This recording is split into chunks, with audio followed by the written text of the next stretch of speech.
Okay, good afternoon, everybody. A small but perfectly formed audience, so thanks very much for coming to what I think is the last session of Sheffield this year. What gives you that idea? We've been debating whether putting boring in the title puts people off coming to a session. But anyway, hopefully this session will be anything but boring. Is arts TV boring is what we're going to be discussing. I'm Lorraine Heggessey, and we are going to have, discussions with the panel, and also to make it interactive and to give you something creative to do. We're really lucky today to have Christian Hook with us, who is a proper artist and who won the Sky Portrait Artist of the Year. I think they're going to show you a clip of him winning. And he's going to show us how to do a portrait, which I'm really excited by. So you see, he can paint. So Christian's going to start us off with a masterclass. But we were also lucky to have Russell Kane. I think you'd call him a polymath, really. He's a comedian, he's a writer, he's a script writer, and has, very interesting, I'm sure, and entertaining views on whether or not arts TV is boring. Celia, who I think is trying to break the record for how many panels one commissioner can sit on at Sheffield, but is in charge of pretty much everything at Sky these days. So non-scripted commissioner, and she's going to be talking to us as well. And Chris Wilson, now with Seven Wonder as head of Popular Factual. Have to find out whether or not he's developing arts programmes as part of that brief, but has produced some fantastic music documentaries, also was a former commissioner at Sky. But we're going to start off with Christian, I think, who's going to talk to us about the art of portrait drawing. Right, so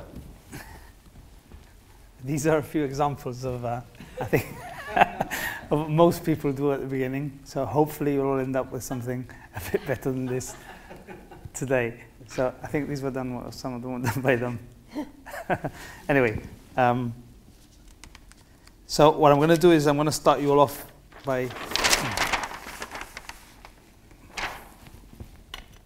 giving you like an instruction on how we'll all do the same thing, and then eventually at the end of the drawing, like at the end of the session, you can start looking at people's features or whoever it is that you can draw each other if you want.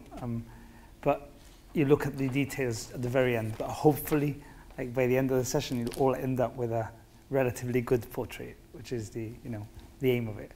So if we all start with, I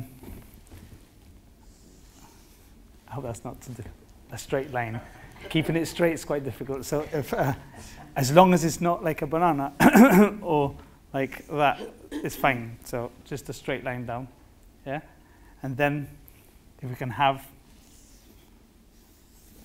you can draw it more than once. Just try and draw the lines really lightly with your pencil, so it's not like a really harsh line like that. If not, like, it's difficult to draw on top. So, so basically an oval and a line, and if the distance is like more or less the same, it's much better than that.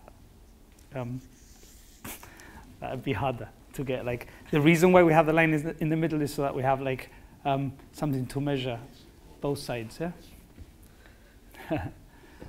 Anyway, once you've done this, if we can have one line down the middle, like actually the middle of it. So try and, you don't have to measure it, but oops. Don't panic. Whoops. Who said art was boring? So has everybody got there? Yeah. Up to here? Yeah? Yeah. Right, we'll do.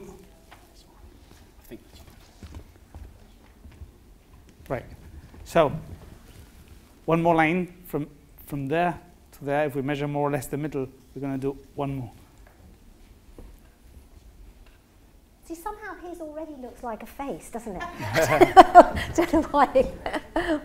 And that's the nose line now. That doesn't look like a nose yet, but it will do. And then if we look from here to here, and more or less halfway down again, we're going to do our last line there, which will be like where the mouth's going to go. So once have you all got that, more or less? Yeah? Then I'm going to pass you on to them again, and we'll carry on a bit later. So yeah. Okay, so I just want to carry on watching you, but anyway, we will make sure that we have plenty of time for you to all be perfecting your portrait drawing skills. But I'm just going to ask each of the panellists, because you all work in the arts in different areas, but what arts do you actually consume yourselves? Russell?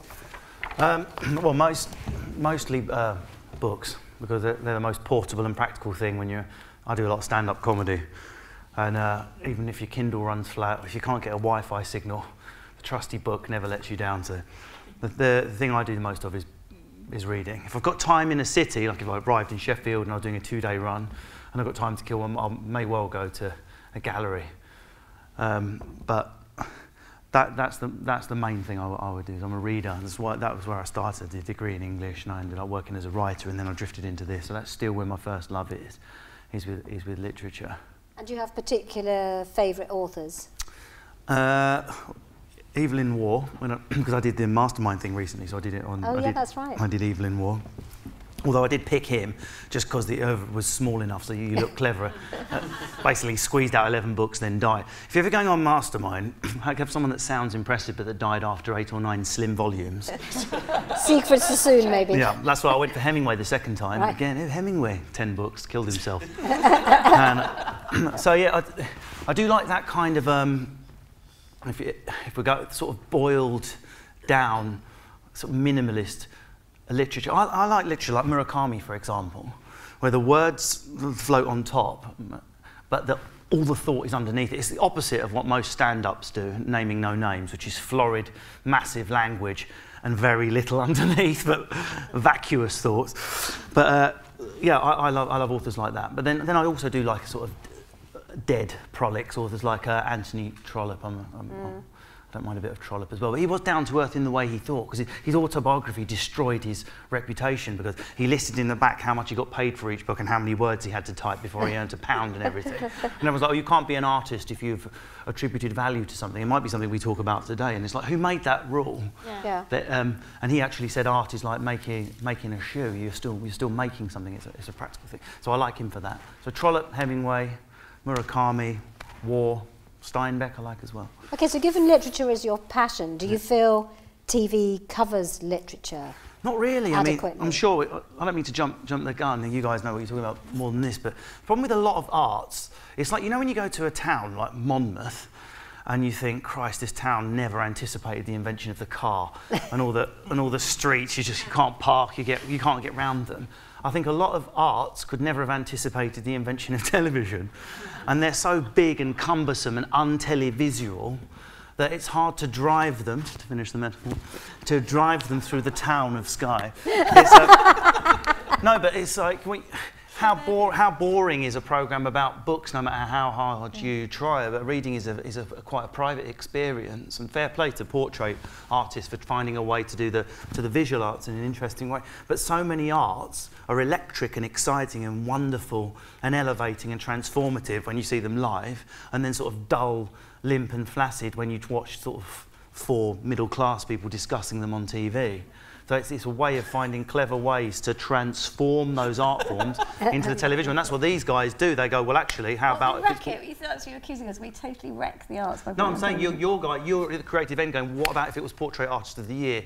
What about if it had that bake-offy type element where people were interested in, if there was a competitive element to it, if we took the things about TV that worked and stuck that on visual art, and you're like, oh, great idea, guys. And of course, everyone... Well, a lot of people watched it. So it's fine. What is the answer to that for books? What is the answer to that for opera, for ballet? God knows, but there probably are solutions out there. I suppose, you know, costume drama is one of the answers, or drama adaptations of books, but how you discuss literature in a world where now there are so many book clubs and, you know... You know the other thing is, like on a panel like this, it'd be, and everyone in the room, you know, what do you mean by art? It's quite a big question. Yeah. But every single person in this room, there's probably as many opinions about what defines art. See, so don't ask all the questions in the first 5 minutes. My mum... my mum watches... My mum's a cleaner, yeah? And she watches Coronation Street, and she experiences some sort of emotional elevation and might be permanently transformed after watching it. Therefore, to her, Coronation Street is art. Well, it is drama. art is something that Drama is transforms art. you, so that after you've experienced it, you feel a bit different.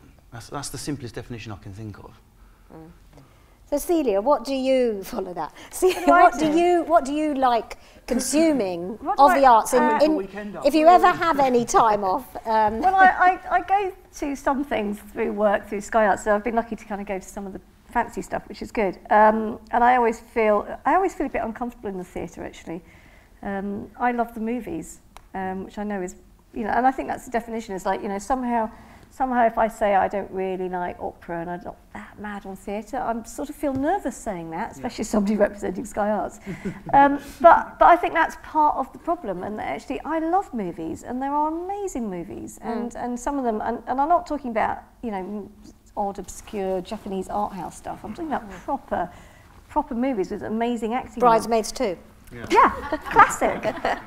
So, you know, so if I think about my top 5 cultural things, Apocalypse Now is probably in there. You know, some books, some Paul Auster, some concerts I've been to. I like going to festivals.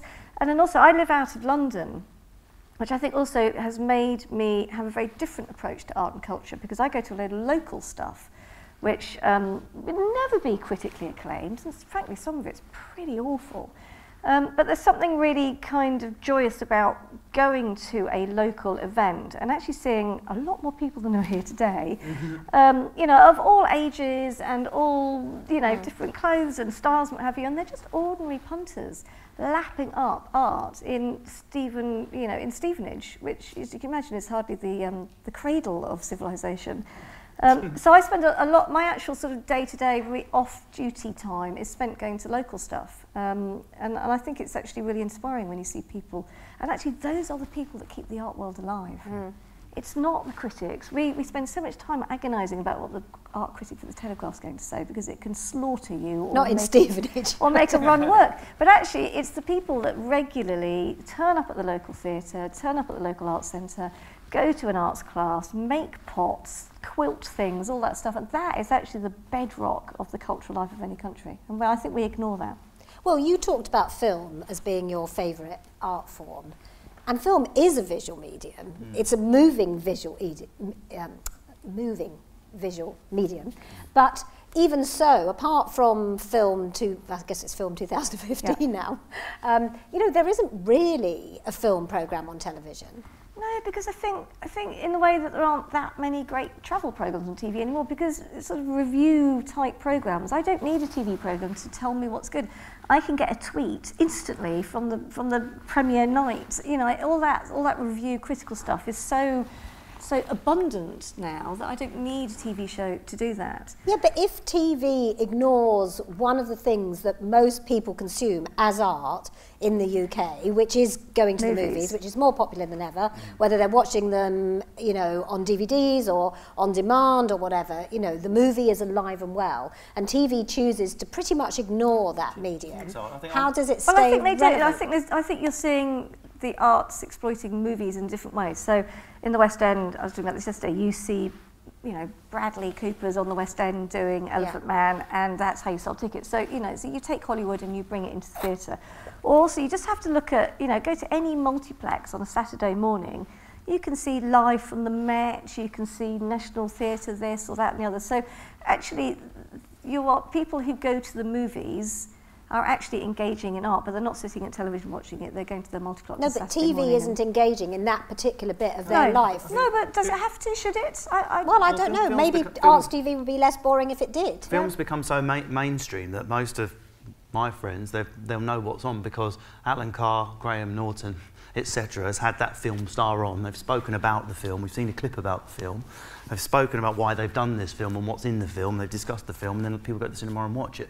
Because most people, if you said to people, are you into the arts? The average working class would go, no. Do you like movies? Oh yeah, I love films. They wouldn't put it under this label, which we should probably talk about if there's a problem with the label itself in a minute. That films almost transcend that label. So films are fundamentally entertaining. That's it. They're in the and some art is really awkward, and that's why it's really successful. But you know, some art can be much more demanding than the movie, and I think, you know, that's the joy of movies, obviously. But I think maybe some people think that, you know, that to make movies into art, it has to be made by somebody unpronounceable. You know, somebody my husband would know who probably made a film in 1962 in Serbo-Croatian or something. But I think that I suppose what we're trying to get at is arts TV can sometimes feel a bit like homework. And it shouldn't. And it's the kind of thing we all go, I love art, I love the arts, I love the arts. But how many of us are going to go, oh, it's Downton Abbey or a programme about Rembrandt? I mean, personally, I wouldn't watch either of those, but but I think that's the sort of the tension that's at the heart of it. But I mean, I think we've all got theories on why that might be, which I know you've got coming up. Chris, what do you like? I mean, Well, obviously, I'm obviously fascinated by this music. because I'm you know, guessing. the whole thing about, are you an art viewer? Okay, so I ought to be. I'm the perfect art viewer, right? I play lots of musical instruments. I studied music and history of art at quite a posh university. I kind of like the idea, and I don't go to. I was going to lie at this question. I was going to say yes. I go to the. I'm at the Royal Festival Hall once a month, and I do all the galleries and stuff. And I do little bits and bobs, but I don't do as much as I should do, and not necessarily just as much as I should do. I kind of don't do as much as I'd like to, right? And there's a parallel with that with television, which is I don't watch as much art on television, whatever that means, and we'll dig a little bit into what that means, as not only as I should do, because the whole thing about should do is, do you know what, when you tell people they should do things, they tend to not do them. Yeah, exactly. So there's a kind of something to talk about there. But also, I'd quite like to watch more, and I don't. So I go, well, that's curious, because I'm the target audience, so why don't I watch more? Why, when I've got me flicker out and I'm kind of going, why do I never, or not as much as I'd like to? And I think one of the big things... Is it because it's all on too late? No, I don't think so. No, because I'm quite like a bit of late night, yeah. So I think the big thing is that it's competitive now. We're competing with all kinds of different media. We've been... the whole live theatre and National Theatre Live and Russell Brand doing Q&As at the local artists. We've been slightly stolen a march on by those things. And I think the really key thing to think about is, okay, so what does television do really well? Right? What other bits of television? Why do people come to other bits? What are the forms and stories that television can tell and approaches that television can take that a one-off cinema screening or a museum or the internet or TripAdvisor or all the other things we're competing against can't do? And how do we look at, if we're interested in the arts, which we are, and people are, because the numbers partaking in the art in all its forms has never been higher. So why can't we get them to television? Well, we need to get them they're going to come to television if television's presenting it in the way that television can and other places can't. And we'll probably dig into some more specifics We will. of that. But let's have a little bit more of Christian, because I don't want to end up finishing this session without finishing the portrait. So, okay. Christian, do you watch arts programmes on TV? I don't watch TV much. Because you're too busy painting. I think that like most people, well, I don't know, but all my friends anyway, they watch most movies on the laptop, downloaded or whatever, and they just put the TV on just for like when they're watching a soap or something to like not think. The TV in Spain is not great. No, it's British TV. Oh, okay. Yeah. It's like Gibraltar. Of course it's Gibraltar. Don't leave it. Just leave it. It's not contentious at all, is it? Anyway, next. So so we're just going to draw like two ovals now, like this. I'm behind. And it doesn't really matter what it looks like at all. Just do the straight line. And what we're not going to do is draw any eyes or any nose or any mouth or anything. We're not going to draw actual eyes and stuff like that. I think that the portrait in the end will look a lot better if you don't do it. So just have this, do it really lightly, yeah? Don't press with your pencil, and just have like a couple of ovals. Like try and keep the distances more or less the same, that's all. You all done? That was quick. Okay, so you should have like an egg shape now, with kind of where a nose is going to go and a mouth is going to go, and in about 5 minutes you'll have the portrait done more or less, I think. So if we take the top of our oval, right, as the eyebrow section, right, we can actually now just sketch two eyebrows, and then just shade lightly, right? You can hold the pencil further back if you want, and just shade inside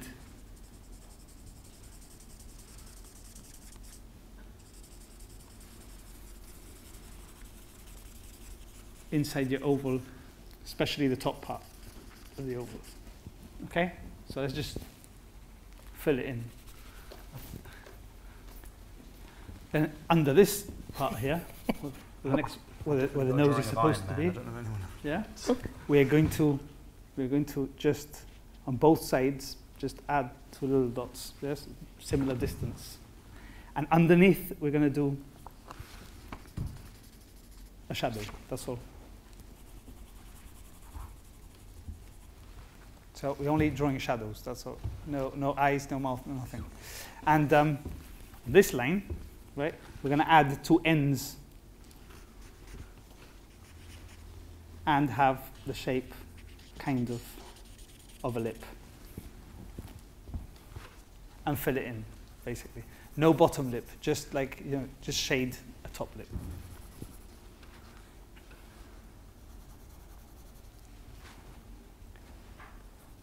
Right.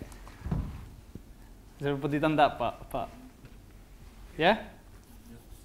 Okay. So I'll keep them in suspense now, shall I? So, under the bottom lip here, I can't see from them. Yeah. We're going to do a little shadow. Okay.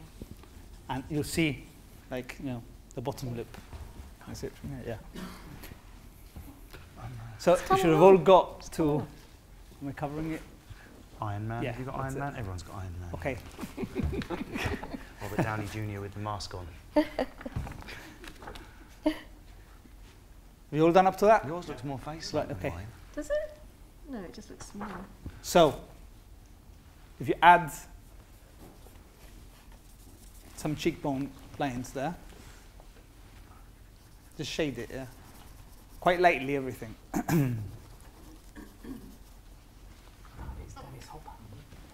And now, right, whatever you do on this side of the line, you have to do on that side. So you can choose whatever shape face you want, but you try and keep it parallel. So I'm going to start with this side, okay? So I can kind of, so if you want a thicker cheek or a thinner cheekbone, or if you want that face rounder, you can choose. But whatever you do on this side, right, you have to try and replicate the shape of on the other side.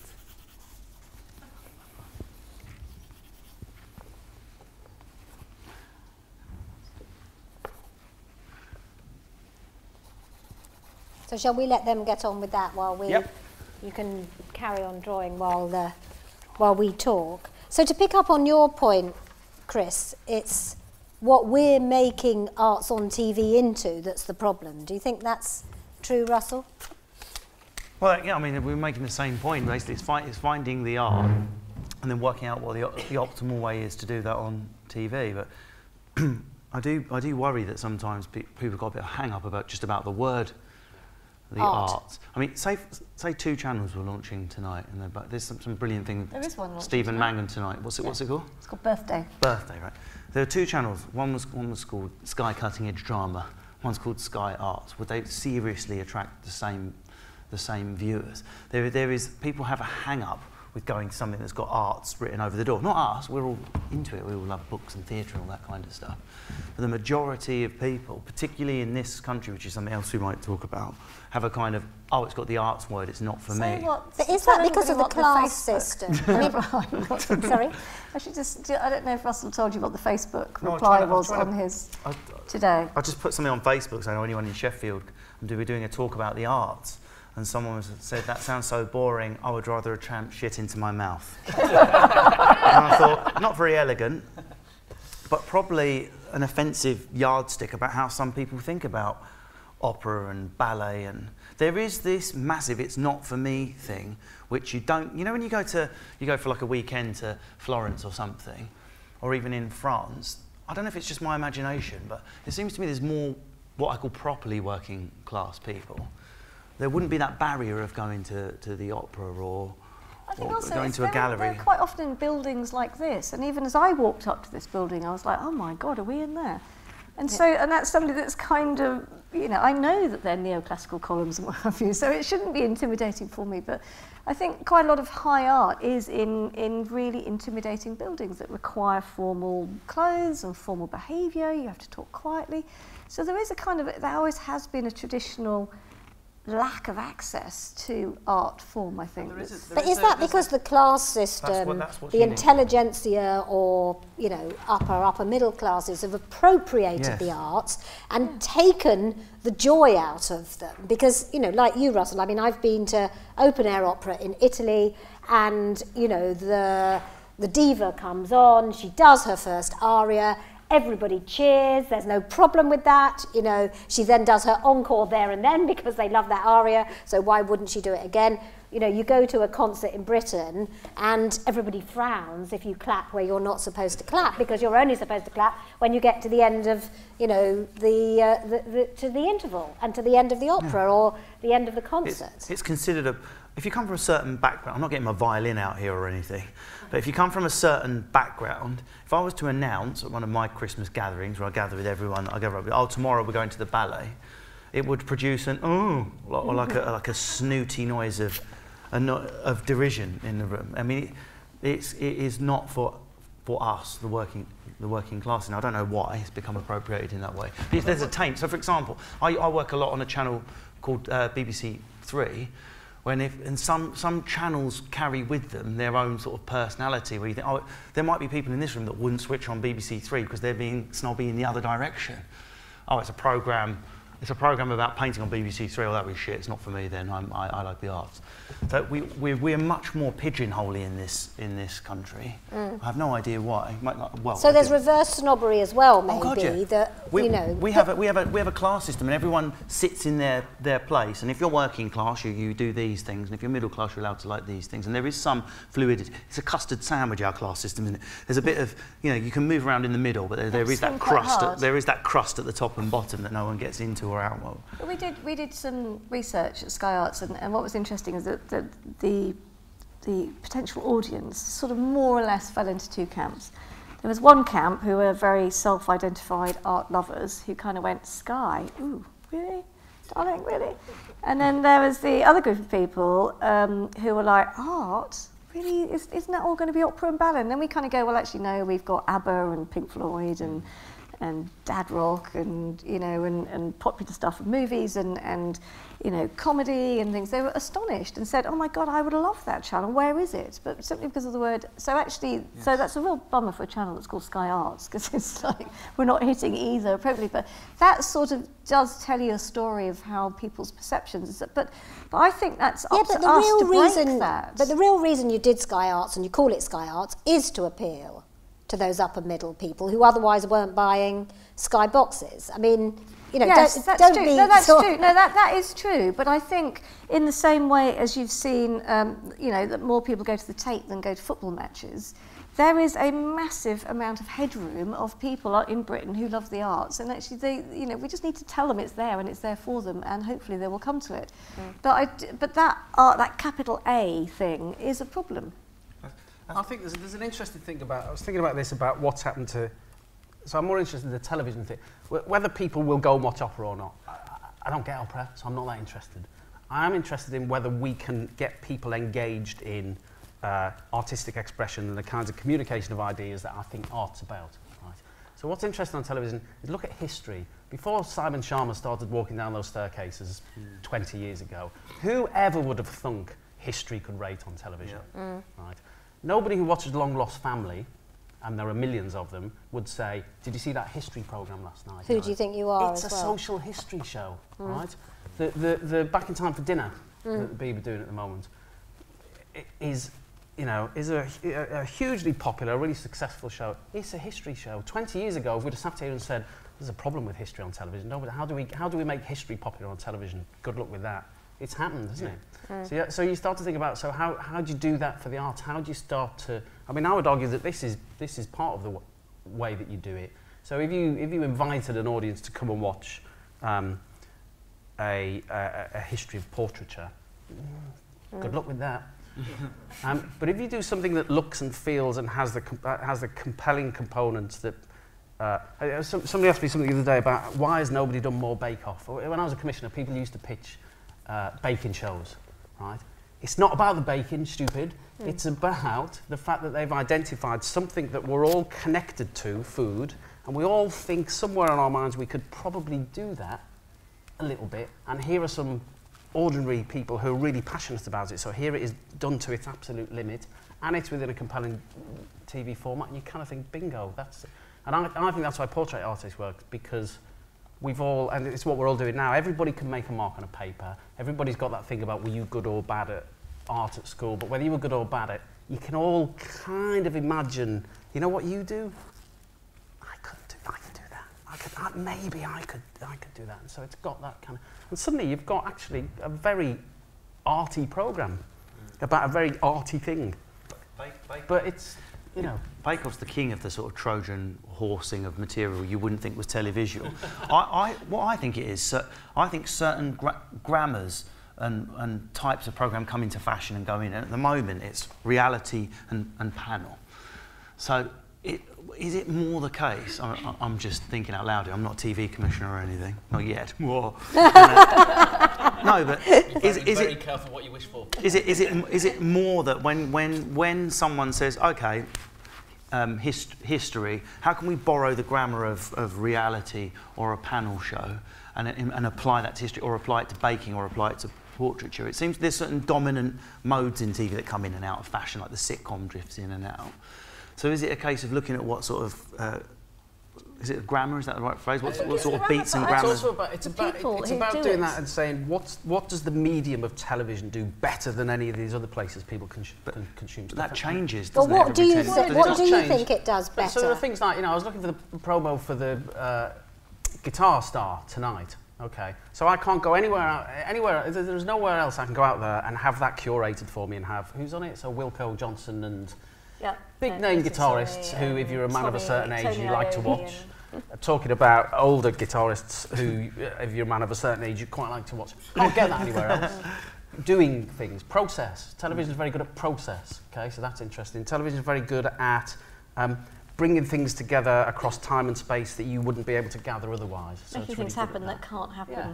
Taking us to places that you can't go, or that you've never been to before. You know, if you think of, or that you can't be shown through any other medium. Television is very good at that. Creating big moments. And I don't just mean, you know, there's a, you know, I kind of think back to the Great Britain's thing, where it felt like TV created a moment and a conversation about what we thought of our own history. And I kind of think, why have we never managed to why have we never done what do we think of our own art? I don't just mean art in terms of visual art, in terms of what's the... Don't you feel like Bake-Off is like brilliantly the antithesis of all that? It's lots of small moments in a place any one of us could go to, with stuff we could easily do. It's really twee and small and brilliant. But because it plays on celebrity and winner and reality and fly on the wall and this sort of pervasive Heat magazine culture, that's why I watch it. To see who's television's the only place we can bring all those small moments together in that way that's... But also, on Bake Off, things go wrong. And maybe when we put the arts on, we always try to make it look perfect. I mean, I'm sure, Christian, when you're painting, you often scrub it all out and start to, you know, things go wrong. That portrait artist has that exact element. Like, someone's put, it's like the Colosseum thing. You put there and you can go wrong, and you can, like, you know, it's live, and you, like, whilst you're recording something, you have a limited amount of time, and it can go terribly wrong, and you've got, everyone likes to watch the possibility of failure. I think that is, like, you know, the exciting. If you don't have that, right, if there's none of that, then it's just, you know, it's just like a, you know, in a safe place, someone doing something they do every day. Like, how can that be exciting? It has to have, like, the possibility of, you know, that's why stand-up's so popular. I mean, it's one of the most... Stand-up is one of the could go horribly wrong, scariest art forms that you can watch. And the tension in the audience, anything could go wrong at any moment. You could offend all. It's one of the few art forms where you can actually measure how successful it is. And we could all draw a portrait now, we can have opinions, but it's hard to measure it objectively. Whereas laughter, you could literally set up an acoustic monitor in the corner and say who made everyone laugh the most. There's not many art forms that can do that. And the other thing that's about stand-up, it's one of the ones that's sort of halfway up the food chain. Is it art or not? It's bang in the middle, isn't it? Some people say, oh, it's not, it's essentially musical. Well, it's performance art, though, isn't it? I don't know, is it? I mean, people have arguments about this in bars in Edinburgh. There are people that don't. there are people that don't want it to be an art. Some people resent the label. It's like the democratic, non-artsy voice of the working man eliciting laughter. But it's storytelling at its root. It's storytelling, isn't it? In a way that will elicit a laugh. You could just make it. You could just make it storytelling, which would put the bar lower in some ways. But then you've got to still capture your audience. But you make it even more difficult by saying you've got to make people laugh, and that means you've got to be in the right mood. They've got to be in the right mood. I mean, people say when it's raining, people don't laugh as much. Does that happen?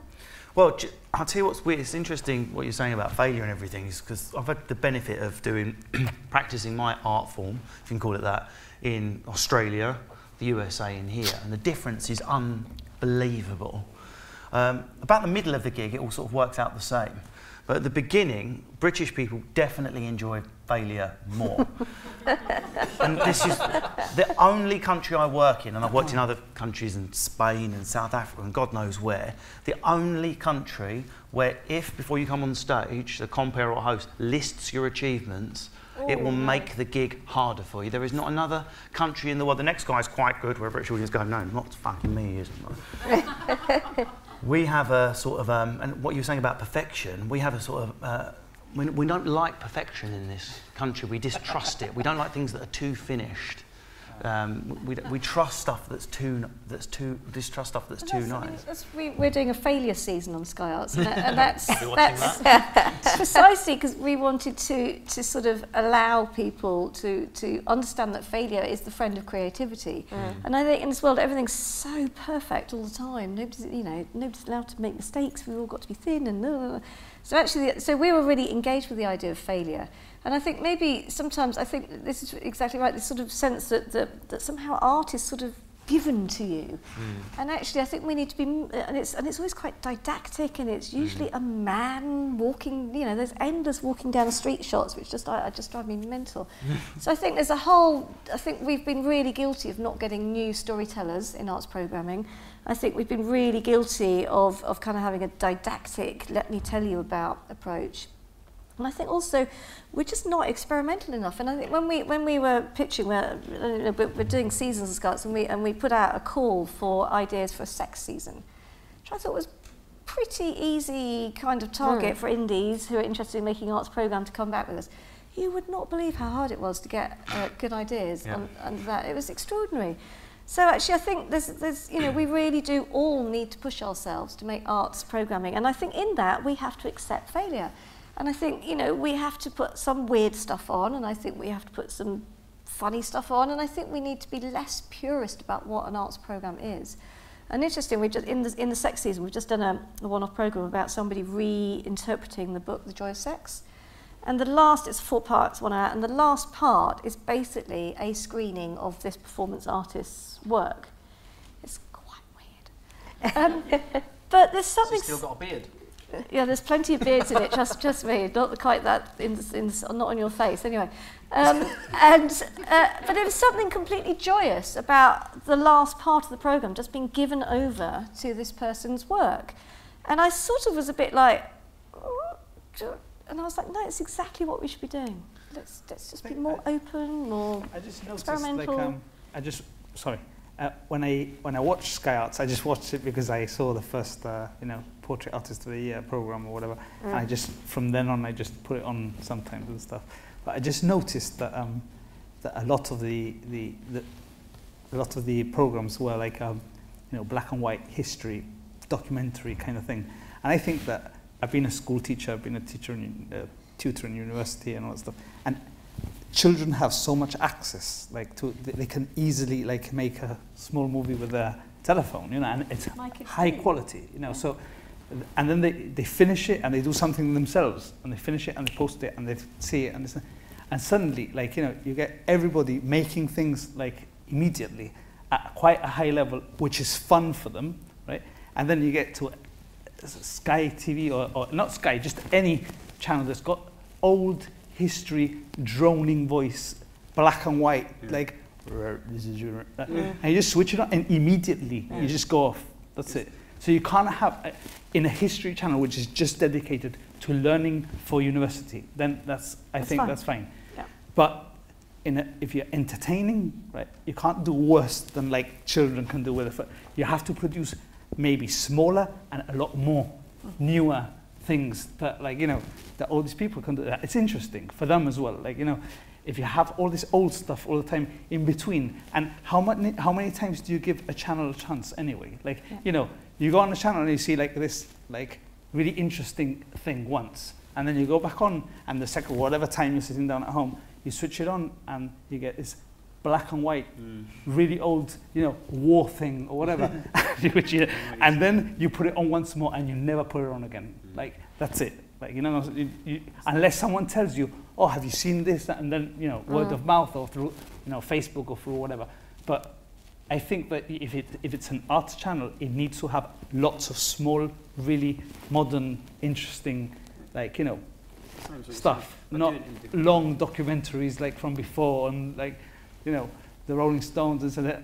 All this stuff you can see, not that it's interesting, but you can just see it online, like, in, you know, on YouTube or whatever. So why would you sit down, you know, and watch it? I always think of what like QI's done in the last 10 years. It's been on a program about general knowledge and facts and science and art and philosophy that on paper, if you tried to pitch it, you probably would get laughed out of the office. I think John Lloyd did get laughed out of the office quite a few times before he eventually got it on. And who's the trendy northern scientist dude? Is it Cox? Brian Cox. It's true. It's what you're saying. Sometimes it's the people that are delivering it, or the way in which it's delivered, which is the turn off. When you see some sort of northern guy with an indie haircut who used to be in a band who's just going to tell you the meaning of the universe, it's sort of think, well, he's more like from where I come from, so I don't feel as threatened. But also, bored. It's really well done. Like, it's like it's a modern, interesting. I mean, I'm not particularly. Was never interested in the universe. I wouldn't watch a program like for hours on the stars or on this and that. But the way he does it, like the way it's filmed, the way he's like, it's just. I think it's relevant. It's relevant. Yeah. It's what, like, you know, students would do, like, kind of thing. Like, but obviously, like that is exactly what I mean. Like, it's an upped version of what, like, people could do make it interesting. At school or whatever. But I think that thing about the choice of presenters, because it is so often, and I know it's a cliche, but it's a cliche because it's a cliche, which is it's so often a white, middle-class, middle-aged man. And I was trying to think, you know, the last time I remember being entertained by a woman presenting an arts documentary was probably Sister Wendy, who was a really out there character, and I don't even know how she came to be chosen. But even visually, she herself was arresting as she went round. And you remembered something she'd said when we were talking about that earlier. TV wasn't. I even watched that when I was like a 17-year-old stoner. I'd switch it on just to see this nun banging on about a sculpture. It was hilarious. And she was going on about leathered testicles hanging down, carved from glass. And I was like, rewound it and watched it about 100 times. There is a female historian on at the moment, though, isn't it? Lucy Worsley. Yeah, she's pretty cool. And the reconstructions are a bit cheesy, but yeah, there are presenters out there. I'm not trying to get loads of like middle-aged blokes made redundant or anything. We just need a bit of variety, though, don't we? But sometimes there is a place for that. You want the sort of the cosy, posh dad telling you about something. Sometimes it's nice. If it's the preeminent expert of all experts on the planet, Brian Sewell, you allow it. then I think that's fine, because, you know, he might be the preeminent. But I do think that's a real issue that we all need to address, and we keep saying it, and I don't feel any closer to finding any new talent. But when you're commissioning, are you not going with those guys, or do you end up going with those guys because there isn't anybody else coming forward? No, I mean, interesting enough, on the phone this morning, and we had a conversation about an idea that's been pitched to us, and we've actively decided not to do it because it's got white middle-aged men predominantly in it. So we're like, let's not do it, even though it's a really good idea, but we're just trying to change things. What about is there much entertainment on Sky Arts? Would you ever do some? What's that? Like panel, like a QI type thing, not QI. Well, we did do a quiz show. We did call the Great Culture Quiz, which was, it was the National Gallery versus the Handel Choir from Manchester or whatever, and so it was basically, and it was really good actually. But I think think that's the other problem on I think it was too much of an entertainment show, and I think people who come to Sky Arts sort of see all this as a refuge from quiz shows and X Factor and things like that. So I think that's why Portrait has been so successful, because it is predominantly an arts programme that is about talent and craft and skill and the execution of brilliant work. We just happen to borrow the language of entertainment to tell those stories. And I think that's what makes that work. And I think if you sort of go, let's do an entertainment show about painting, it would have taken you in a whole different direction. So I do think you have to be kind of honest. Are you going to ask a question? Yeah, well, I was just going to throw in because it seems pertinent and you're bored. You've got to run off. No, but honestly, it would be lovely. There's so few of us. It would be lovely if we chucked in. No, but from what you're saying, and I haven't seen a lot of Portrait or any actually, but I did make the first 2 series of Star Portraits with Rolf Harris, which got Well, I was talking about that earlier. That you know, I know Rolf's a bit of a taboo subject, but 6 million on BBC One. Yeah. And you're talking about long form with the art, there's a style and so on. So there's a microphone if you need it, but I think there's few. No one can hear you. My voice is almost big enough. And it doesn't suit a lot of the classical style of arts programmes, but you know, isn't format and short, bite-sized chunks the way to go? Because you mentioned Bake Off, Star Portraits, and so on. And so format programmes that throw a lot of people into competition with each other. So Star Portraits with 3 ordinary portrait artists painting celebrities. You've got profiles of the artists, and you've got celebrity discussion, and they didn't see the painting, bit of competition until the end. They had to guess who painted what. But you know, that was a great format, and obviously a really successful format that you enjoyed. And is that something worth discussing? Because it's not very trendy to talk about formats, but you know, don't the audience love them? Well, there are a lot of formats on TV, and you know, obviously the BBC just did their arts competition as well, much to Celia's annoyance. But the more people doing it, the better. The more people doing it, the better. Yeah, absolutely. The more arts programming, the better. And maybe we're not being ambitious enough with the form of arts programmes, because, yeah. And again, there is a level of snobbery that almost the moment that an arts programme becomes successful, because Rolf on Art was very successful, you know, 6 million people watching art on a Sunday evening, and then everybody's like, yeah, but it's not art, and anyway, he's not a very good artist, and all this stuff comes in. But look how many people watch the Antiques Roadshow. Yeah. 10 million, is it? Yeah, I mean, it's massive. Yeah. So you know, and that isn't a particularly innovative. I mean, it's a very simple format, but it's hardly innovative. So you know, there are clear signals that we can get mass audiences for the arts. And I think, you know, generally speaking, there is a crisis in formats anyway, because there's some monster brands out there, and it is really hard to innovate new formats that actually feel distinctive and stand out. But I suppose that's why Portrait Artist does that, and we're now doing Landscape Artist and Guitar Star, although it's, you know, it sounds like a talent show. It isn't. It's actually a kind of a muso show. But again, we're using big name talent, and the sort of the language of the way it's shot and everything makes it look like a brilliant piece of entertainment. So I think absolutely that's exactly what we need to do. And treating guitar playing as an incredible art form, and within that we've got, you know, heavy metal, but we've also got classical and jazz and all the styles. So I think it's being democratic about all those different forms, and kind of honouring them with love rather than reverence. And I think that's the difference. I think, you know, if you can love art rather than revere it, I think old school is revering it and new is loving it. And I think that's, hopefully we want to be on the loving art side. But Chris, you've made a lot of definitions, isn't it? So it's interesting, like, you know, would you say Grand Designs was an arts programme? Yes, I would actually. It's about architect. It's an architect. You know, would you say, you know, the Antique Roadshow was an arts programme? Well, kind of partly, yeah. What, you know. Well, let's have a look at. We've got another tape. I'll forget to run it. A tape of what various celebrities think of as art and what their favourite art form is, because it is very broad, and perhaps that's part of the issue.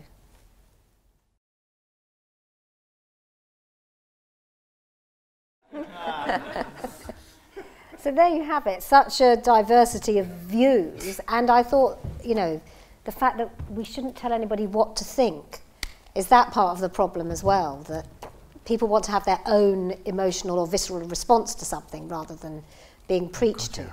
I think there's a thing about authenticity, isn't there? I think there's something that is, without wishing to get terribly pretentious about it, something's happened in the last 5 or whatever years on television, which is that people can smell whether it's real or not. Right, so gone are the days when you can just bolt on celebrity presenters to stuff. They have to have a proper attachment, and they have to have credibility and authenticity. And I think it starts from trying to find those things that people are passionate about, and then think about how to articulate them in a form that suits television, rather than the other way in, which is, oh, I suppose with the arts department we should make a series about French Impressionists, or whatever. It's kind of that way rather than that way. Christian, do you want to do a bit more? Yeah. And then we'll take some questions, and then I think we'll be there. Last thinking session. So if you haven't pressed too hard with your pencils, like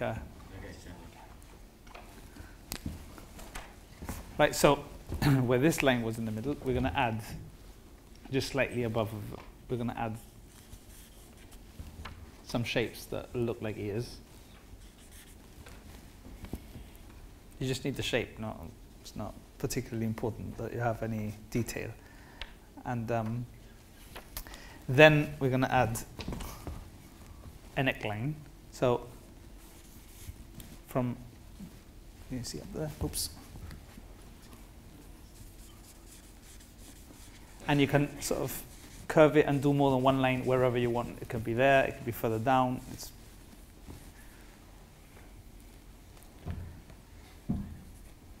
A neck's always wider than you think they are, Christian. Yeah. Also, if you put, because we worked with shadows, if we add like a shadow on under the neck, it'll look immediately sort of more solid.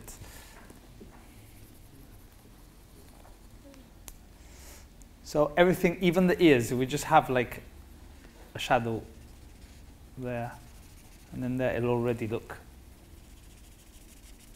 more real. So you don't really need to draw anything in particular, just shadows around.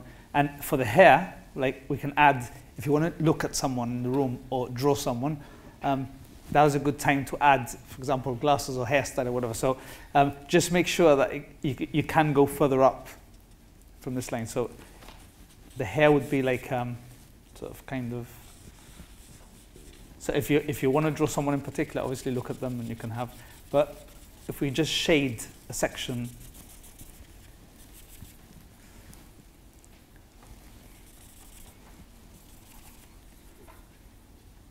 so obviously you can have, as I said to you before, any kind of hairstyle that you want, or if it's long hair, you can have longer hair or whatever, but just some hair on the sides and then like whatever shape you want on the side.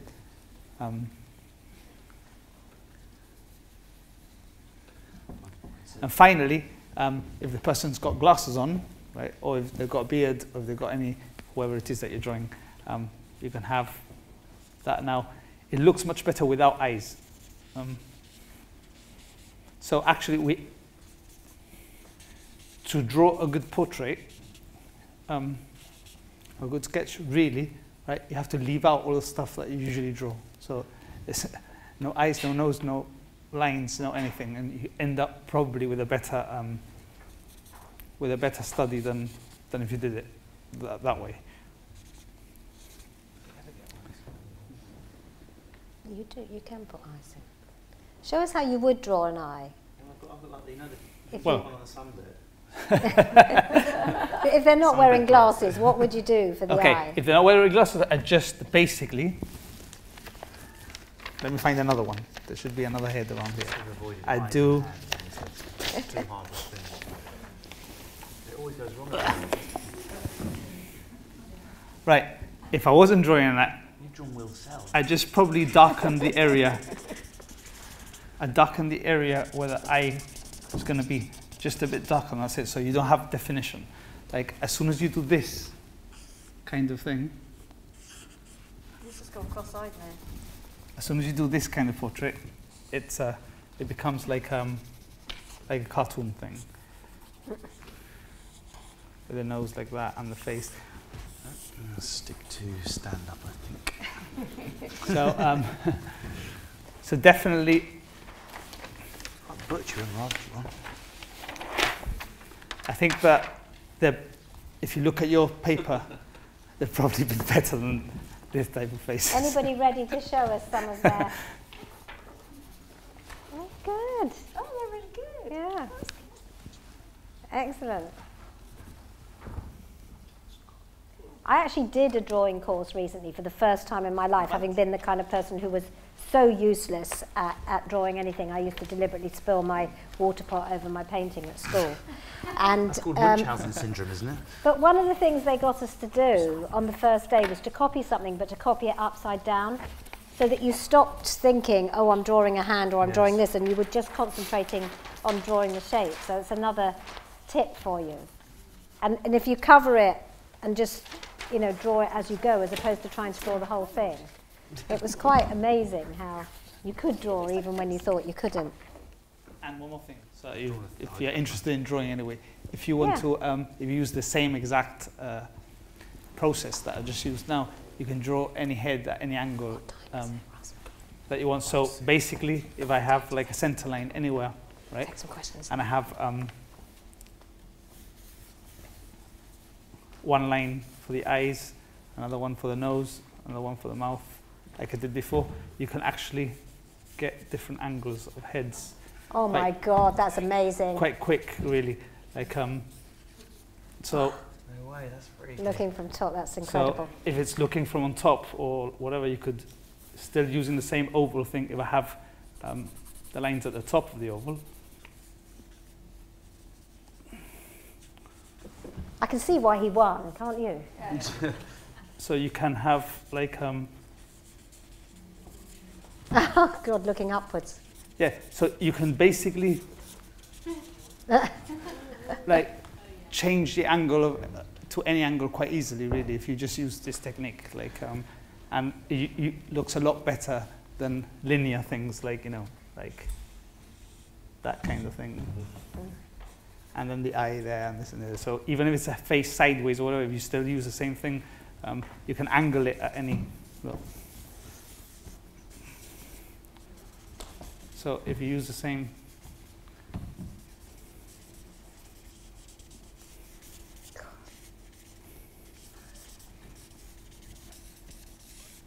So being a bit more careless probably will make you draw better instead of worse. Stop trying to make it perfect, is that what you're saying? But anyway, I'm just saying that, like, you know, it's much easier to draw like this than it is. Come on, round of applause for Christian. Fabulous. Okay, so any questions? Yes. Let's get you the microphone just to make sure people can hear. We've hired the equipment, let's use it.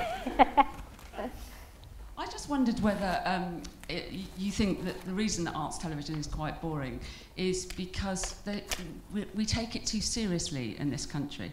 You quite often go into an art gallery and everyone's whispering, sort of, there's a sort of reverence.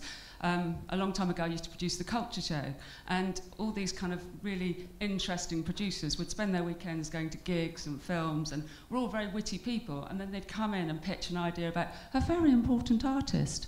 And, you know, it was always about, and we talked a bit about reverence and about the idea that there's a sort of snobbery around art. And I just wonder whether there's a role, whether the panel think there's more of a role for comedy in arts broadcasting. Russell. I think this is where you get your series. You preempted my pitch next week. But, this is, I mean, if we keep talking about things like Antiques Roadshow and Portrait Artist, for me, as an outsider, someone just in the programmes and a consumer of the programme, the thing that seems to be at the core is like a tension and a drama and a narrative. So when my mum sits down to watch Antiques Roadshow, she's not interested in the history of Etruscan pottery. It's the, oh my God, there's so much at stake. This is a little old lady. Is she going to be a millionaire in 5 minutes' time? There's a story to follow. It's finding out whether this guy who's coming from Gibraltar and just done his sketch, is he going to be then this portrait star that we discover right here now on TV? There's a narrative and a drama to follow, and comedy is another way of adding an element to that narrative and drama. And for me, getting those dynamos at the centre, a QI, you've got Alan Davies against Stephen Fry, the sort of working class everyman against the elitist polymath. So Carl Pilkington's making his next series, and one of the episodes is on art, which is incredibly funny. I mean, and Phil, who runs Scarlets, keeps saying to me, "Do you think I could simulcast it?" And I was like, "No, it's Sky One show." But that is, that's an interesting way of that sort of, of approaching art in that kind of everybody kind of. I mean, I don't know if you see the new Sky Arts branding, but part of it is, my 4-year-old could do that, and that's how a lot of people think about art. So let's embrace that. Let's why don't we talk about that? I think like a roast format for the arts would be interesting. So we take this week's a film that's come out this week. I don't know what's the big movie of the week, whatever it is. For Iron Man 3 is put up, and then the latest the art house movie is put up, and then some comedians have to rip it to pieces. So we say, that would be a way we could use humour and art, and or put up a petition and roast it for an hour. And go, oh, load of shit! Look at the head's not even realistic. Something like that could be quite funny. Yeah. There are ways to use humour. Lack of reverence, I think, is we need a healthy dose of that. Really do. Gentleman here. Hello. Thanks very much. It's been very nice. But we could have all probably chipped in with art ideas. A couple of things actually. There is a lot of interest in the arts. I had a very productive meeting with Mark Bell, the head of arts, this morning, and left him with a few ideas. And he tells me he gets 100 art proposals a week. Now, there's a lot of it. The thing about art, you touched on it briefly, but the arts interrelate with every other subject. And there's a few problems on television from what I've been doing. I was actually the art expert on Watergully Challenge, Granville Danny Clark, and very successful, 2 million daytime audience. And the first programme, grassroots, as you're speaking, to come back on television is the Great Painting Challenge again. And the problem I find is that BBC people and the other networks are so keen to be guaranteed viewing figures, they use celebrities, inverted commas, who know nothing about the subject, just to get the viewers, because they might be popular or not for the matter. And I will make a point also that they're doing a landscape series of art. Does that matter if you get 6 million people watching an arts programme because you've got celebrity on it? Well, the problem is with the presenters, they're talking about something they don't know about, and the people who know about art, that lose its credibility. I mean, Sheila Hancock did Turner in Venice, and it was. I won't. The lady's very nice, but she was out of her depth basically. And people do see this. And the next thing to happen is a portrait artist and 2 gallery administrators are going to be judging the landscape series on Sky Arts. It's different altogether. It's a different genre. So I wonder what your thoughts on that were. It's about passion. That's what it's about. And about so in the quest, passion, but if they don't know what they're talking about. Well, they can't have passion, they're just, endearing. Bluffing. There can be something really endearing, entertaining and funny about flagging up in advance. We all know nothing about film, but we're all passionate film goers, and today we're going to watch a Fellini movie and decide what we think about it. So there can be something great about flagging up ignorance on purpose, but I know what you're saying. If it's slightly spurious or if someone's a bit sued doing it, it sort of falls between two stools. Well, I don't think that happens anymore, because I think it's all about this authenticity, and I think that it feels like a slightly cynical take, and the judges on Portrait Artists of the Year are curators, and collectors, and they operate in the art world, so they have a very sophisticated knowledge and ability to judge paintings. So I think that's fine, and also it's a brand that people trust, and so I think that's absolutely fine. And I think when you get some celebrities doing travel, I think that those sort of programs don't really work anymore and haven't done for a while. So I think just booking a celeb because they're a name doesn't really work. And I suppose when Rolf Harris did, I mean that's exactly what people said. Oh, Ralph, what does he know? But actually, he was a very talented artist. Well, and he went to art school and he brought 6 million people to Impressionism, which probably a lot of people wouldn't. So I think actually. I'm going to disagree with you on that, because I think actually when you get it right, it's incredibly powerful to use celebrities to make art accessible and popular, and I don't have a problem with that at all. What about Carl Pilkington? He plays the part of the delightfully befuddled. Yeah, but Carl's basically going, what the fuck is this? Yeah. I like that sometimes. And ask the questions, and I think that's legitimate. Like that. And he doesn't pull any punches about not knowing about art. And he has a whole range of different art experiences in the programme. most of them he thinks are faintly ridiculous, but some of them he absolutely loves, and it's changed him. And that's the most important thing that an experience, as you're saying, that an experience of art can do. If that can change you, Yes. then that's an important human experience. I would like to see Joey Essex walking around the Louvre, basically. I would watch that. I think there's a real opportunity. I think so we did have a time, and I've kind of been on both sides, from commissioning and now pitching and kind of making stuff, is that there was a time when there was a really cynical, well, you need to stick a celebrity on it, and the bigger the name, the better, and we don't really care whether and I think that's gone. I think it's very, very difficult to get anything away now. That there are TV presenters who are put onto programs to be a TV presenter and to guide us, and they depending on what the project is, they may or may not. It may or may not be required that they have a degree of expertise in that. But I think it's. Like Fiona Grace is not an antiques expert, but we No, but buy her that as Fiona- the front and the person who carries us through it. So I think that's okay. And also, there are different grammars, aren't there? But there is a role for, if you want somebody to take you on a journey to find out about something, you don't necessarily want that person to already know what that is. So Fiona was great on the, what was the series about fakes, where it started off as a one-off and then they turned it into a series. And she wasn't expert in that, but she was an expert in the interrogatory journey. And that was a great series, and that was an art series. That was effectively through a really compelling narrative about, is this guy going to get his painting proved to be a Monet or not? It was effectively it was the modern version of man standing in front of Monet's telling you, doing the biographical thing about Monet. There is a tension there that if you make something popularist, the great and the good of the art world will go, oh God, you're dumbing down. Yeah. And if you don't dumb down, if that's what you're doing, I would say that that's not what is happening.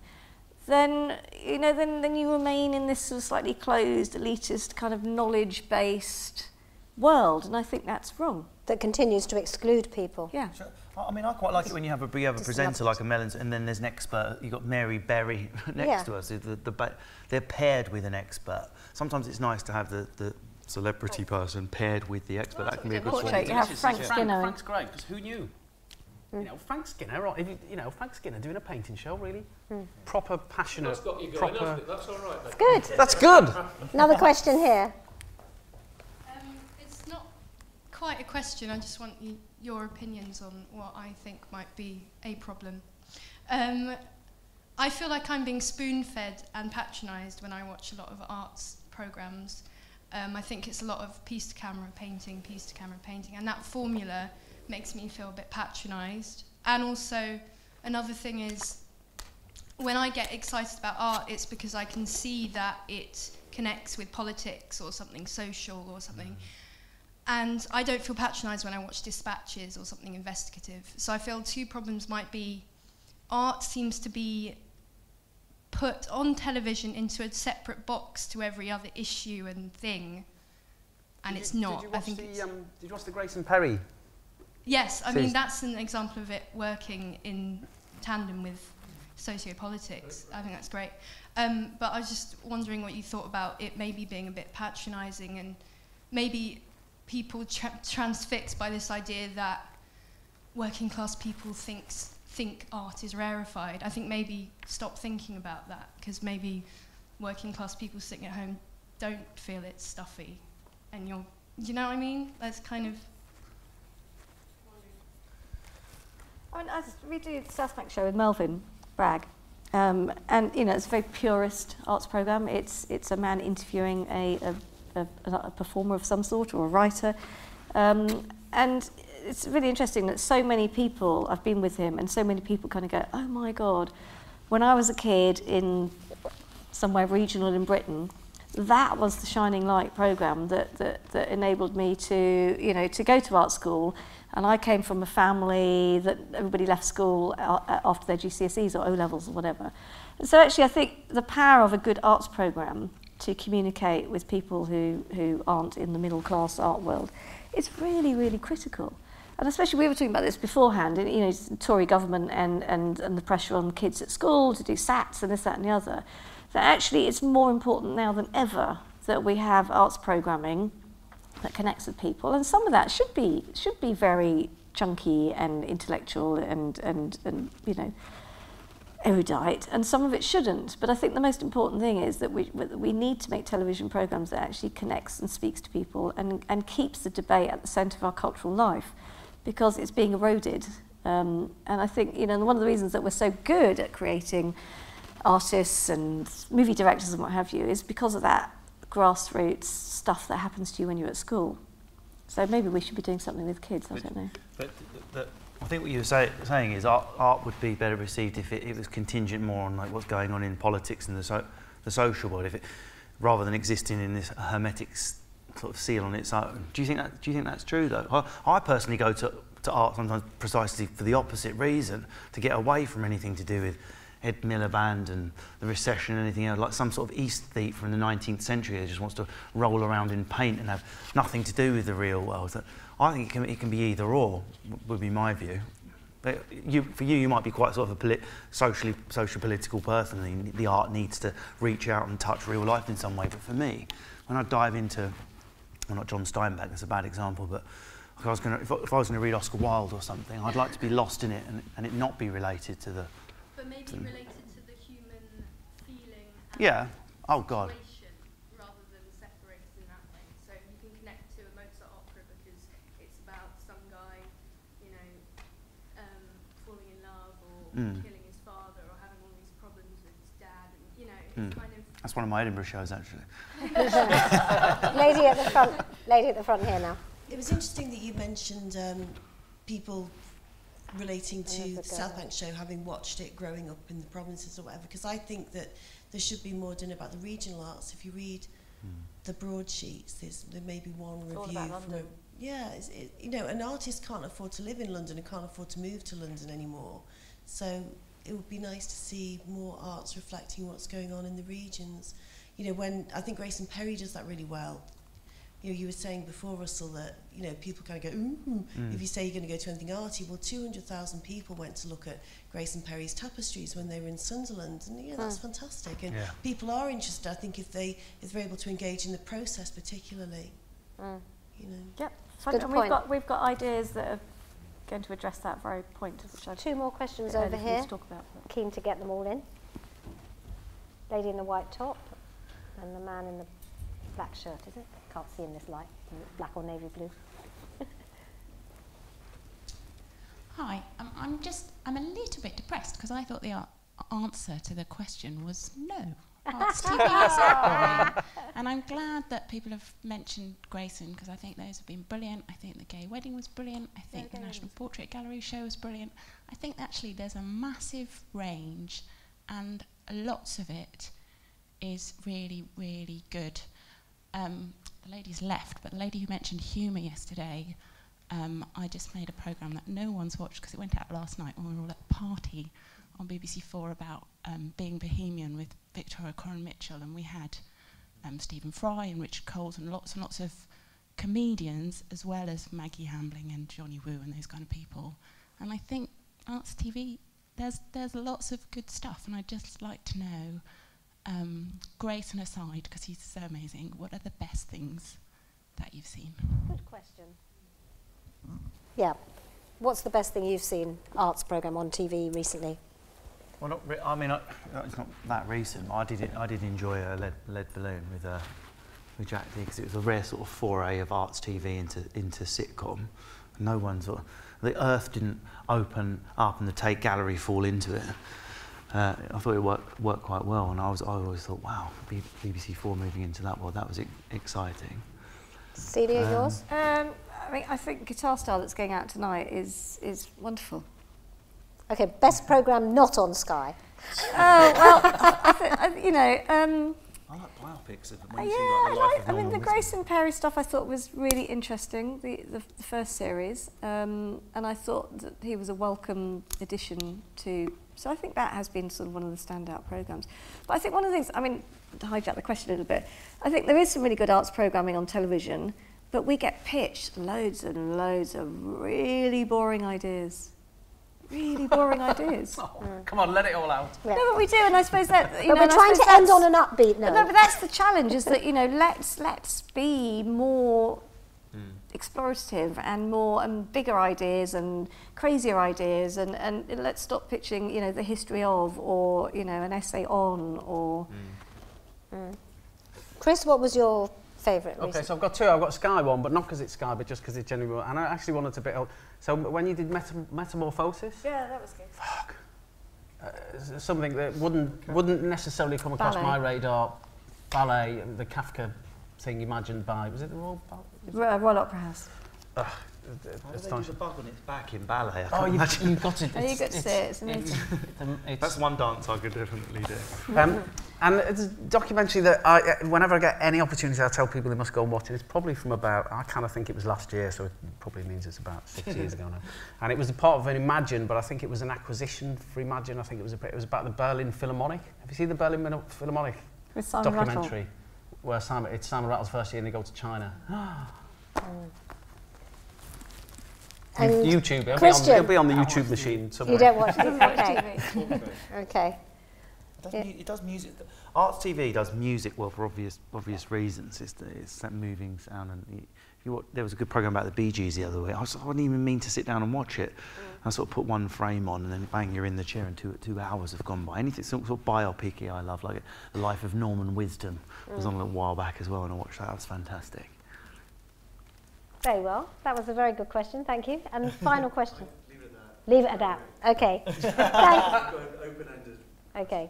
Well, thank you so much, everybody. You've been a great audience. I hope you've enjoyed your portrait painting or drawing. Maybe you will carry on doing portraits, which would be rather wonderful that everybody who came to this session is going to become an artist themselves. And thank you very much to the wonderful panel.